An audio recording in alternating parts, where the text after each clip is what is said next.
All right, welcome, folks. Thank you for joining us on this first day of November 2018. It's a bit chilly here in Salt Lake, but happy to see the cooler weather coming our way. Really grateful that you were able to join us. This should be a really impactful training. We're going to be talking about the revisions that are being made to eDisposition 12 associated with version 3.5.0 that we will begin to develop in just a few short weeks. There's been just some great work that's been done in this regard. I thought I would just spend a quick minute or two just to refresh us with a little bit of history why we have been working so hard to make this change. So eDisposition 12 has really been a mishmash of all types of possible dispositions that could be possible for an EMS event, including the disposition of a patient, disposition of the EMS crew, the disposition of the transport. Lots of things are attempted to be captured here, making for quite a long list. We've certainly been able to work with this list, and lots of business rules are framed off of this list. We've been able to make it work. The problem is that there is truly a sizable number of EMS events that occur that really can't be that aren't captured in this list.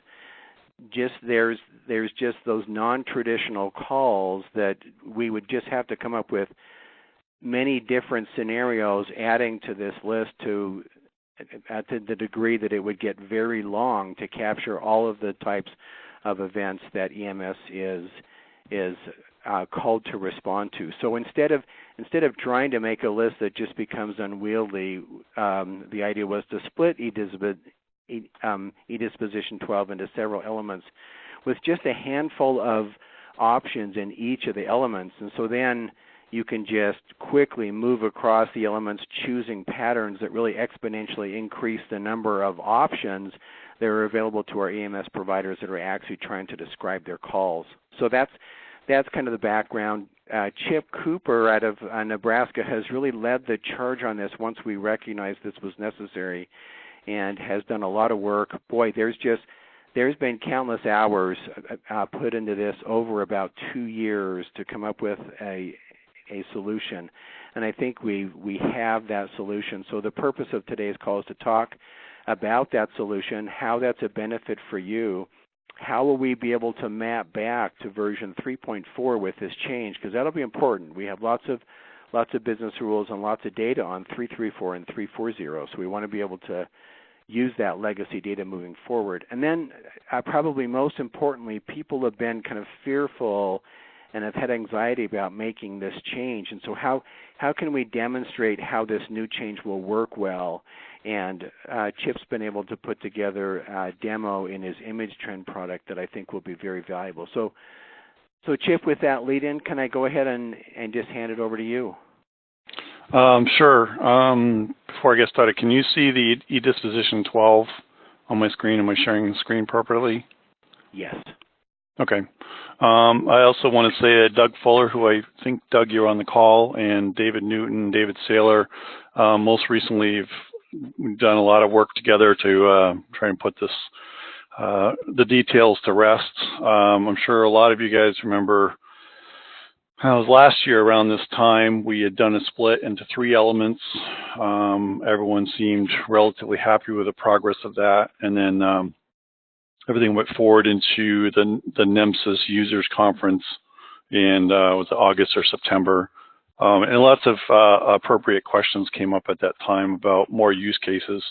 So this small group got together and we started really digging in and looking at use cases. And what we essentially found was we weren't able to cover some use cases appropriately with the original 3 choices. So after many iterations of trying it out, we essentially came up with 4 elements. I know that there's 5 here, but I'll explain the 5th one. And these would be in a group of basically incident disposition. So we realized that they needed to be grouped together. And I may pass back to you, Clay. I don't think, do we have the clean sheets on here? Is that what these are? Oh yeah, we do. Okay. So here's just a summary of them. and I hope people can see this well enough. But essentially, these would be grouped together in a whole new group, and you'd have the unit disposition, which would be a mandatory field. That essentially is addressing patient contact. And then was there patient evaluation, and just in general, did they get patient care at all? The crew disposition is about who provided the care or other services, and then did they get transported? And then the last field that is going to be part of the group is a recommended, or we decided it may have been optional. I can't remember because it may have changed. But anyway, it was reason for refusal because it kind of goes together with everything else. And that gives us some reasons somebody may have refused a transport or care otherwise. But the key fields are the 4: unit disposition, patient evaluation, crew incident disposition, and transport disposition. And coming over here, we'll scroll down. I think this is updated, isn't it, Clay? Yeah, here it is. Yes. Okay, so this is sort of in the NEMSIS data dictionary format. And these links, I believe, Clay, you're going to work out some way to make these available to folks? Yes. I think there's a PowerPoint presentation that has been distributed among the DMC and to others. If anybody would like that PowerPoint presentation that provides these descriptions and provides a definition for each of the values, just email me. I'd be happy to send it out to you if you don't have it. Yeah, that's a great point. I don't know as I have a copy of that right now, but so just going back to this, this defines the elements in sort of NEMSIS format, NEMSIS data dictionary format, and you can see the various descriptions here within those. So in the PowerPoint that Clay has sent out or will send out, we actually went back and we put in definitions of what we meant by those particular things, because initially we had some directors look at them and some other folks, and they were kind of like, oh, what does service mean, and what do these different things mean? So we made a real effort to define what each of those meant so that you could understand, the appropriate use cases. And those are part of the notes in the PowerPoint presentation that you can look at in more detail. So then we realized that we really need to kind of do a couple things. One is scenarios. So we were building a scenario worksheet here, and this looks a little different. Okay, so this is a scenario worksheet, and essentially we started saying, well, what if this happens? What kind of scenario? What if that happens? And started going through and filling out from the values we came up with to say, yeah, okay, we've got this scenario here. Can we address that situation with the values we had? And that's where a bunch of the changes came in with tweaks and so forth and so on for us to be able to answer these kinds of questions. And I think we've pretty much got them resolved. There's a couple of highlighted areas that we're just having some discussion about what's the appropriate answer for that particular one. But you can see we came up with, it looks like 20 scenarios so far. I'm sure there's some others that we wanted to make sure that we covered lots of different things that went on, including just sort of the regular stuff. And then the other thing we did was try to work on mapping from version 3.4 to 3.5. And that's this document here, which still has a couple of details that we're just kind of trying to agree upon here, that we meet next week. And essentially what we did is we took the current e-disposition 12 options, laid them out, and then went through our 4 choices here and started saying, okay, this is what the appropriate mapping is across the board for this. And there's a few areas that we realize will have a little flexibility for states. So for instance, the agency assists, we recommended this value for incident support services, but then we made a point that states may choose to use not recorded there, which was kind of our, following the NEMSIS definition for this, is sort of it wasn't available, it wasn't an appropriate answer. So there is a few of these that as a state, you can do something different. But the overall goal is to be able to have this relatively standard mapping. And it works well sort of mapping from the current e-disposition forward. So you could essentially build yourself some formulas, even an Excel table to say, all right, if I've got agency assist, here's what the values become for these 4 fields.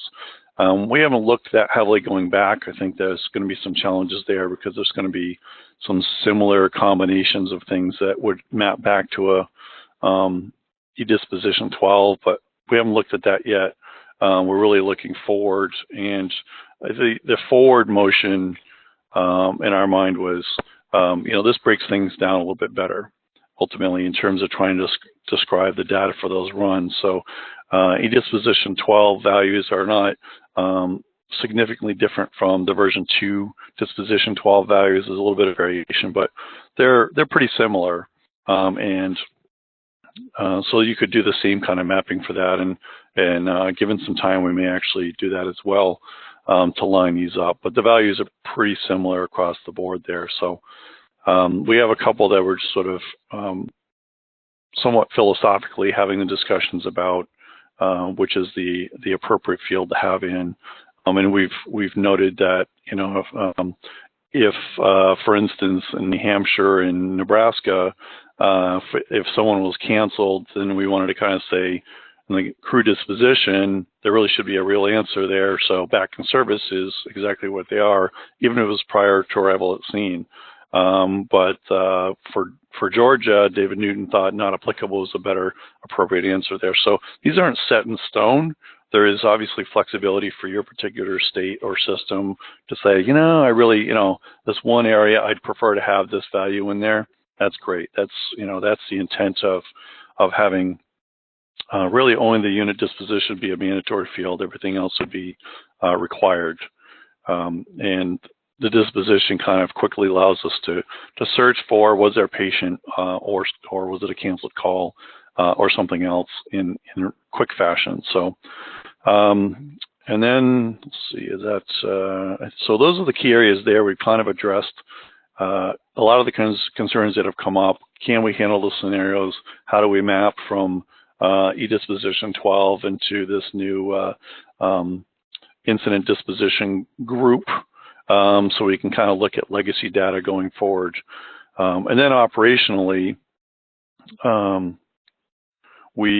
basically built a testing site that you can see what it looks like operationally. And Clay, you can send this out, but if you guys even on your own right now, you can go to the website of www.nhtemsis.org/elite with a capital E. And then when it asks you for organization, just put in New Hampshire, all one word. The username is e-disposition. I can spell. Can I spell today? No. So 12. Okay, while you're doing that, I'll put that in the chat box too. So that'd be great. And then e-disposition with a capital D for the password. And click not now, because I'll go in and do a workaround and keep that the same password. Essentially, this is not a real site. It's just a demo site. You can't really do anything in here, and the quote-unquote patients that go in are, this isn't real data. So under the incidents, we would add a new case. And so we can kind of show you what exists now and then what it would look like operationally, because I know there's been a lot of people said, oh, that's an awful lot of clicks. But as we use it here, you can see it kind of goes fairly smoothly.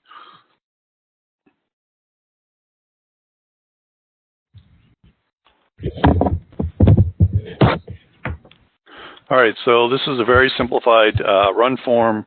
I really only have put a couple things on here. So somebody asked the username and password is, the username is edisposition.12. The password is edisposition with a capital uppercase D.12. And so here's our current workflow. Essentially, if we're trying to describe a call, we've got our 6 choices: 911 response, medical transport, The role of the unit, in this case, we would be ground transports, fairly simplified, number of patients, level of care of this unit. This is a field that we agreed was going to be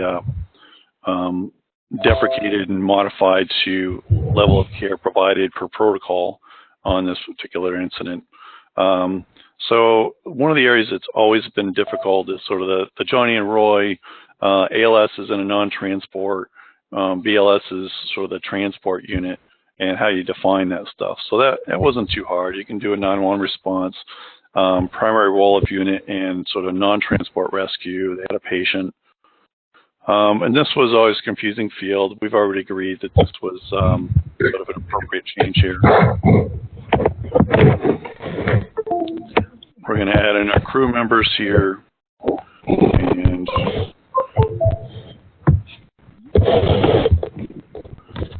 all right, somebody's got a microphone. It's pretty loud right now. All right, so we have Johnny and Roy, and then here's our incident disposition list that is what was going on. So we don't really have a great answer for Johnny and Roy. I think the current extended dictionary is treated and transferred care to another EMS, but that's not what really happens.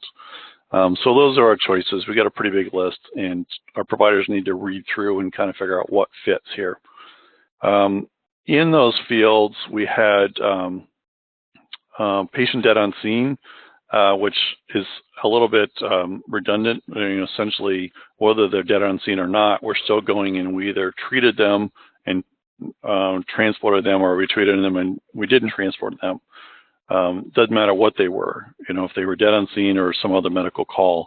So the reality is that we can collect this information in existing fields without any changes. So the two options for that are we have cardiac arrests.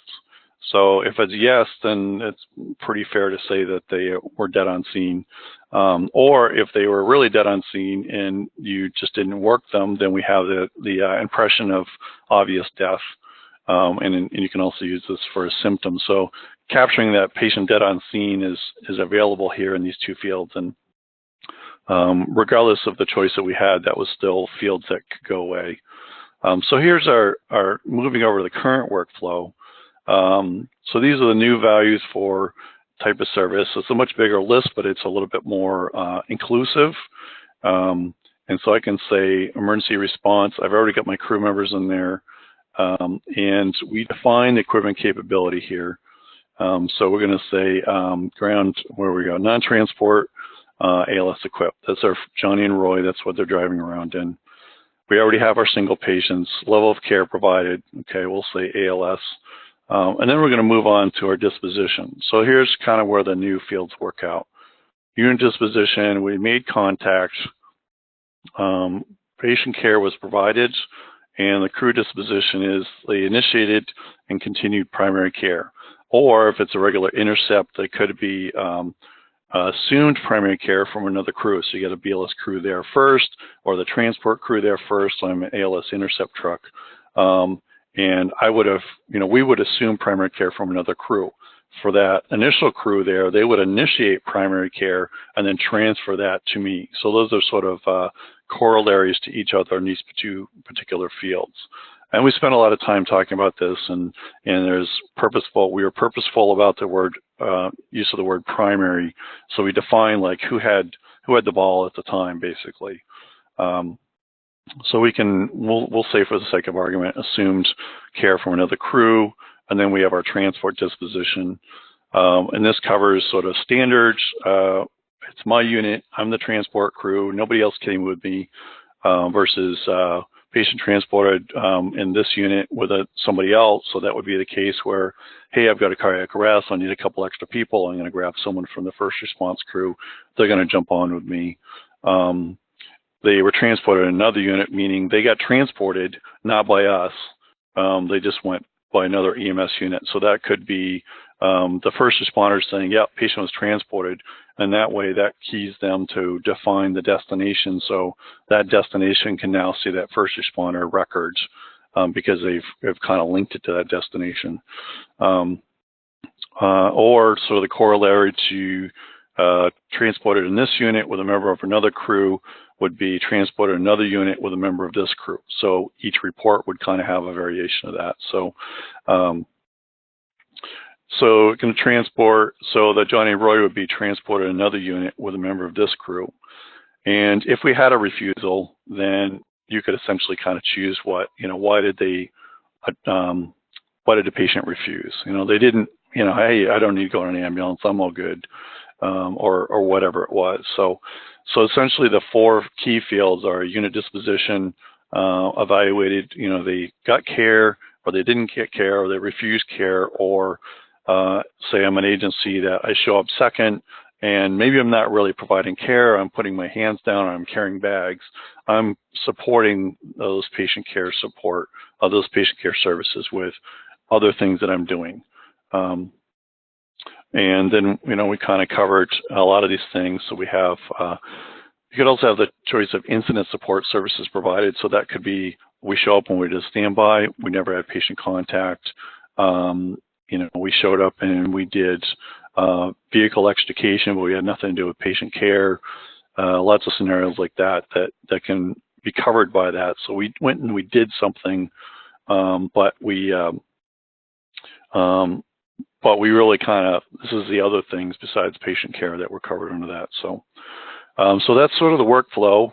I did 4 fields, but I think it's more robust, gives providers a little bit more clear cut, like, okay, yeah, I understand what I need to fill out here.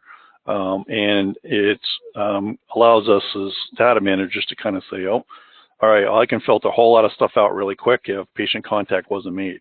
I only want to look at the patient contacts.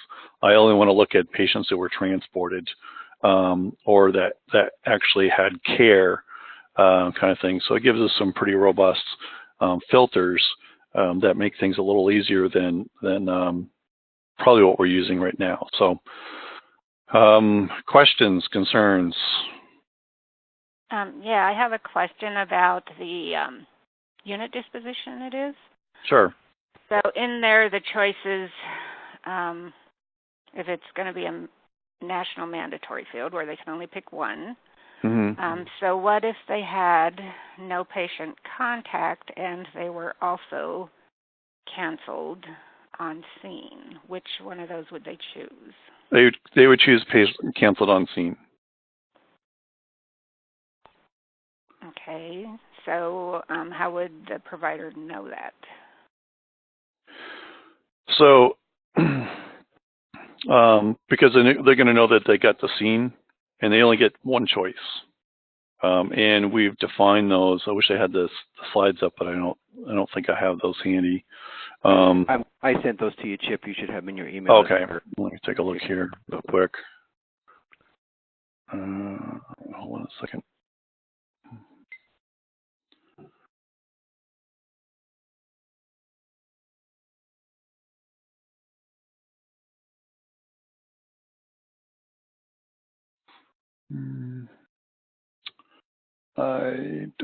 I can search for them, but I don't see a new email. I know why. Actually, I'm not connected to my network. So stand by a second. Yeah, I'm sure I've got these either saved or received them from you, but I apologize. So there are definitions. Actually, I've got the definitions here. So we do define what that is. Going back to canceled on scene. You arrived on scene, but you're canceled by another unit prior to having any potential patient contact. So we define this right up front. Versus the no patient contact. The crew is on scene. Maybe you did something to help out, but you didn't have any contact with the patient. So does that make sense to your answer? We specifically went through and defined these things to make it available so that we could get some consistent answers out of them. Yeah, it does. However, the field provider will not necessarily have access to the definitions when they're out in the field. Yeah, we recognize that there's going to be some communication struggles. We have some of this we'll have to rely on their best interpretation. Yeah, I get canceled on scene. They only get one choice, and as we roll this out, hopefully we'll have, we can kind of produce some documents that states can send out to say, hey, here's what you should be choosing. Yeah, they're not going to have it there, but these are readily available before 3.5 even comes out to be able to publish in your states. So are we going to have some variation? Absolutely. And we went back and forth with a lot of these, and the list got bigger and bigger and bigger, and we finally said, wait a second, let's try and keep it simple. Either made contact or they didn't. They were canceled prior to arrival or on scene, one of the two things. And so will some people say no patient contact rather than canceled on scene? Yeah, it's going to happen. But the reality is we have people choosing the wrong things now as it is. And I'm not sure there's a way to totally control that except for getting these definitions out there. We can also have some control through schematron, kind of looking at the other values. If they say no patient contact, but then they're saying, they provided services farther down, well, then they can't say that, or if they say they're canceled on scene. So there's a little bit of logic we can build in there that will help with a little bit that, but like I said, there's not. We discussed these things sort of ad nauseum. And felt like this is the best compromise we've come up with for the majority of scenarios. Again, understanding that some people are just we can't help them. Even if we sat down and trained them, 2 months later, they're still going to get it wrong. And that's just reality. That's the way some providers are. They pay attention to the degree that they want. And either way, from our standpoint, whether they're canceled on scene or there's no patient contact, it's still no patient contact from our perspective of looking at the data. Yeah, I was just wondering if you looked at maybe making it a little clearer, putting, the no patient contact and adding something else onto that to make it a little more clearer to the field provider. Yeah, we did talk about it. Like I said, that suddenly that opened up Pandora's box, and we went from, let's do 1, and suddenly we ended up at like 4. And the labels got longer. And Doug, do you remember that conversation? Can you shed any more light on it? Well, what I was going to add to it is that this also captures like the standby calls. That was really kind of a bugaboo of mine in all the conversations of saying, just as Chip is saying, we beat these around and around and around, but crews do get on scene, but they really have no contact at all with the patient. So that's clear, exact, and anybody in the country that's listening, if you think there's some better wording, please share it with, I would say, Clay as a central point at the moment. As Clay said in the opening, nothing is locked down here. Nothing is a final approval, nothing like that at all. So if you can think of a better label, please help us. But that's just what we've come out with here.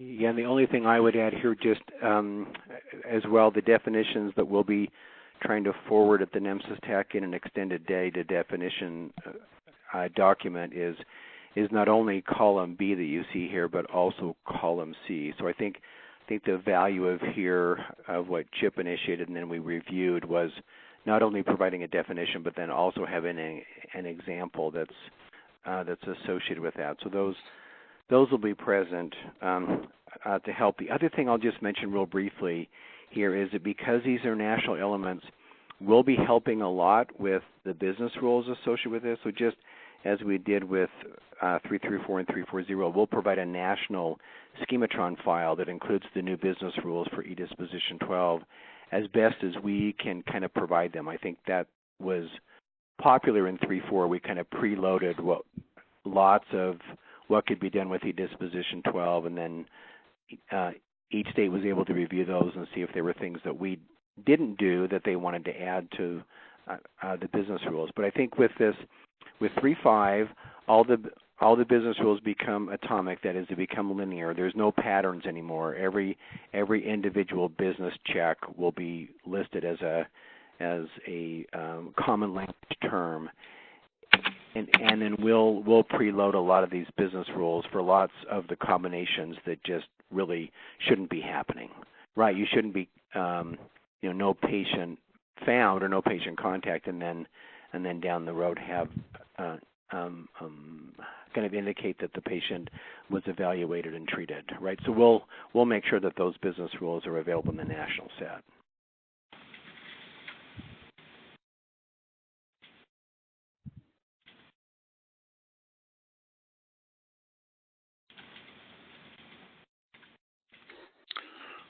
Any other questions at this point? One question I have is looking at your reason for refusal and release, and my question is on transported by law enforcement or transported by private vehicle. Mm-hmm. If EMS is releasing these individuals on scene, why would we indicate that they were transported by law enforcement? Isn't that indicating that they're transported to a hospital? And if that's the case, shouldn't they be going in the ambulance? Well, not if they refuse transport. So this would be the case where the patient refused transport, and then they were transported by law enforcement. And what is our current value? We've got patient treated, transported by law enforcement, traced and treated. Now, they may have been treated, but they refused transport by EMS. They happen to be transported by law enforcement or private vehicle. In this case, law enforcement might have taken them to jail, but that was the reason, kind of going back to, that was the reason why they refused. They wanted to go in their own car. They wanted to go with the police for whatever reason. Maybe it was a mental health issue or something like that. But ultimately, they refused transport by EMS. And this is an optional, did we call this optional field, Clay? It's right here. Yeah, we did, I think. So that's actually...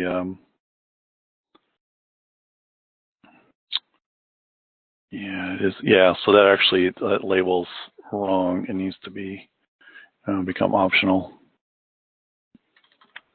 The heartburn I have, though, is that to me, even that wording is indicating that there was a patient, and we're not defining that, or we hadn't defined that prior, that this was under the release disposition, because it was just under, I believe, under your E-disposition 12. Which gives you that option of transport or treated and released. To me, that wording really is indicating that they may not have been transported in an ambulance, but they were transported in a vehicle to a hospital. I have no idea if we let them go with law enforcement, they could have taken a psych patient to a psych hospital. I have no idea, and why would we indicate that would be the case? To me, that would be law enforcement indicating that, and I'm not sure why EMS, that wording would be under that EMS side, either by Chip. Private vehicle or law enforcement. Hey, Chip. Yeah. I'm wondering, I like what he's saying here, too. I'm wondering if we looked at that word transported and used some of the language from the label at the top. Instead of transported, released to law enforcement, released to a private vehicle. Frankly, I don't care that much. These words were literally right off the E-disposition 12. This was just a misnomer all the time. There's no way. This was always misused. EMS treated the patient, and then somebody else transported them. So these were always misused, and so we just pulled these literally right off these two fields right here, verbatim, because that's what it always was. They always should have been patient treated, refused transport, and they wanted to get transport by law enforcement or POV.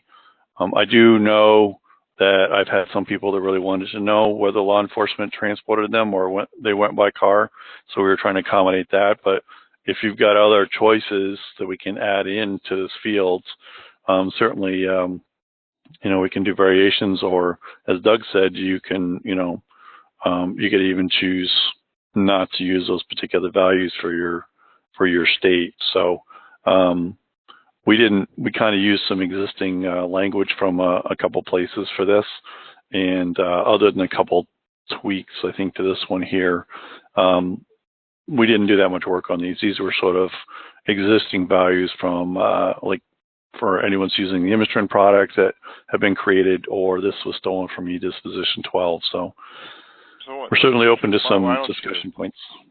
Hey, Chip, why don't you just go ahead for now for a visual? Go in there and where it says treated by law enforcement, say released to law enforcement, like in that box or whatever. With your explanation, Lon, is that you that's asking about that?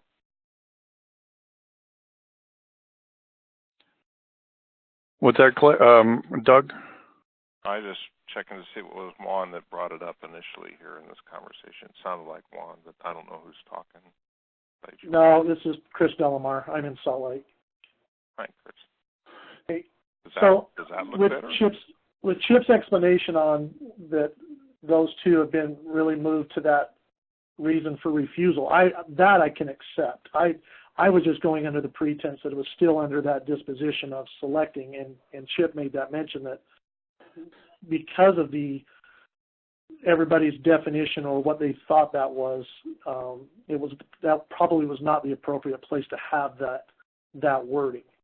But under the refusal, if you're going to put it in that category under refusal, yes, I'm okay with that.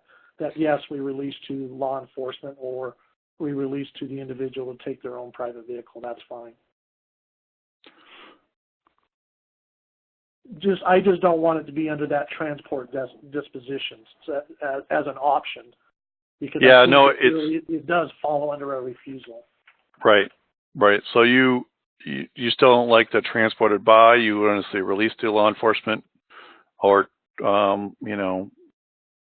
transported by POV. I would prefer to release to law enforcement or release to private or citizen or whoever, because we have no idea if they're transported.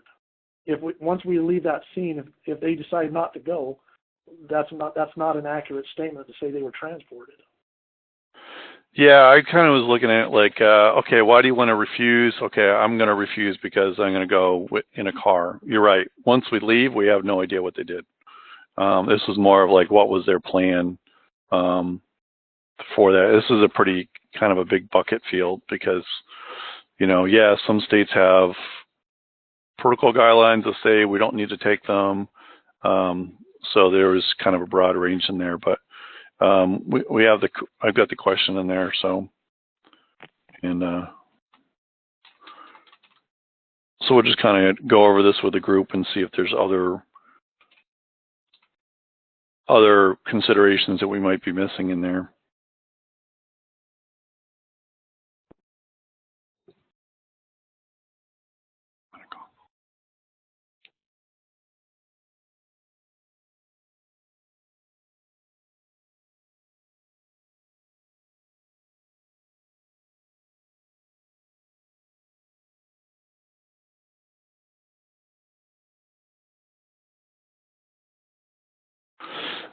Any other questions, comments, concerns?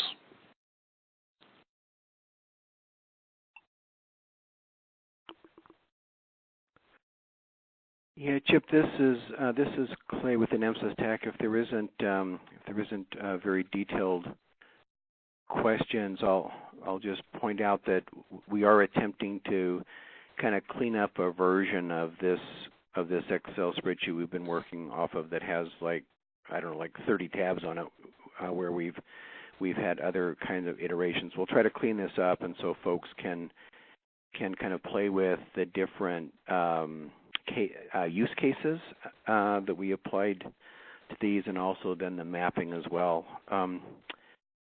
Was talking to Dan from Illinois over just the DMC listserv yesterday, and he indicated that it may be valuable for us to put together a really concise video that just walks people through the change in eDisposition 12, how it will potentially be mapped, and then maybe showing that site, the Imagetrend site that chip built, just in like a 10-minute video, and then providing those resources out to be able to actually go to the site and to try it.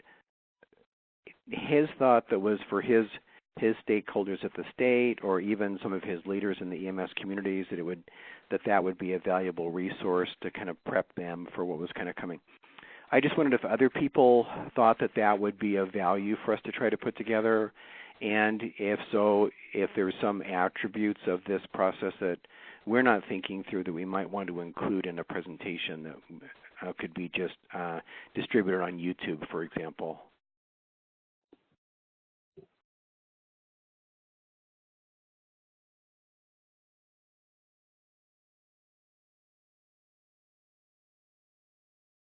Would anybody else find that useful? I think it would be. And they could be shared then, too. Clay, this is Doug. Taking my vested interest in e-disposition 12, working and putting my state hat back on, both Sharon and I have talked about beginning and a little bit of how are we going to educate about 3.5 in general. So I guess I would start maybe with a practice video here. It's easier for us to disseminate something, like through YouTube. So I think it would really help states in our education process and release of information, for that type of educational tool.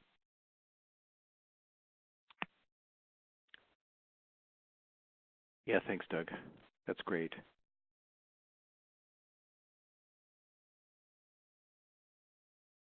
Chuck, thanks for your comment as well. Do folks feel like, so kind of the platform that we're thinking of, we just talked about this briefly last night. We were just talking to Dan kind of earlier in the afternoon, but the idea would be to walk through kind of the difficulties with e-disposition 12, and that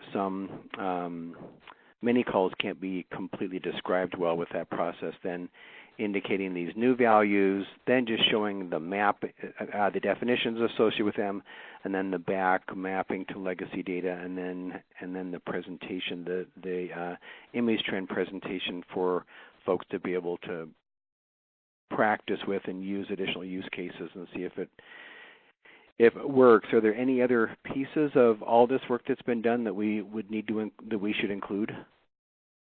Hey guys, this is Kathy Curley from PA, and I have a comment, I guess, more on this reason for refusal with the release to law enforcement or release to POV. You already have the second one, says patient feels ambulance transport is not medically necessary. So would you really even need those two? Because that is telling you that we don't know where they're going to go or what they're going to do. So if the patient is allowing, is saying that they don't want to go, what do we need the other two to say that we're releasing to law enforcement or POV? Because and the other one is the release following protocol. That's protecting our guys and gals, because if it was a we did release them, but it was due to protocol issues or whatever, guidelines, so it was okay. We're covering our butts with that one. It just seems like there's just too many. That's just my opinion. I don't know if you understand what I'm trying to say. Yeah, I hear what you're trying to say. I, as a state and a provider, don't want to get rid of the POV, because I've had patients who kind of said, I don't need to go in an ambulance, but they clearly needed to get to the hospital, so I want to identify that at least they were going to the hospital, but they're going to drive themselves. So somehow I want to be able to identify that. In my mind, know that? So how do we know that? Because they're going to say, I think the better wording here is patient states they will transport by POV. Okay. Saying, the patient said they're going to do that. Now, whether they did or not, again, we don't have the control of that, but that was their plan. In my mind is when I'm in the street, the people like, yeah, I don't need to go in an ambulance. I mean, they called for a stuffy nose. They called you. You still have to say, I'll take you to the hospital if you want. Oh no, I'm good. That's I don't need a transport. I'm all good because this isn't really a medical emergency kind of thing. Versus they're going to go somewhere, they're just not going with EMS. Or at least they say they're going to go somewhere, they're not going with EMS.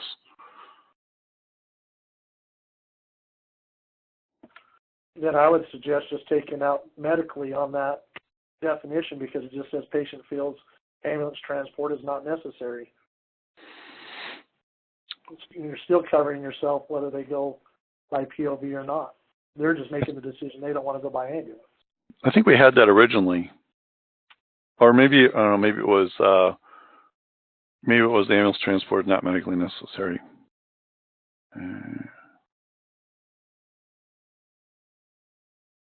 just so everybody knows, in our discussion, this kind of came in at the last moment, and I think it's a great thought. And all of this information you guys are feeding in here is critical. So we haven't spent near the time or the energy in looking at the verbiage in this column as we have in the other ones. So this is great. Yeah, and there may be values that you guys kind of look and go, yeah, but what about this scenario? Again, this is a starting point for these. We just kind of pulled in from a few areas, put it together, and so if somebody kind of gets off the call and goes, yeah, okay, I wish we knew about this, certainly we've got room to add in there. And like Doug said, we haven't really kind of beat this one to death like we have the other fields.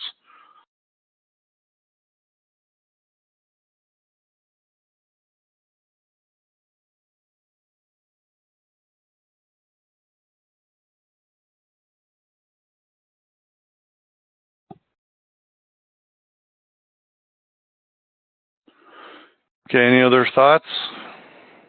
Yeah, as Clay just posted in the comments, if you have thoughts about, boy, I wish we had this value, or have you thought about that, whatever, just send them to Clay. He'll put them together, and I know we are working in another meeting next week to try and sort of close out all these little odds and ends at the tail end here.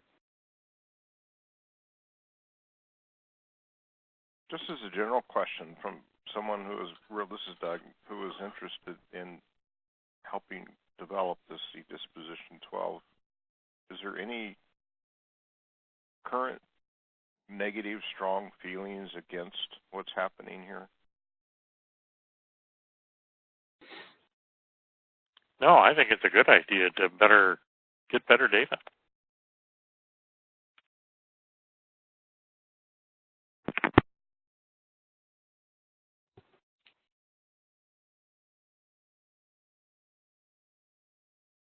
Thank you.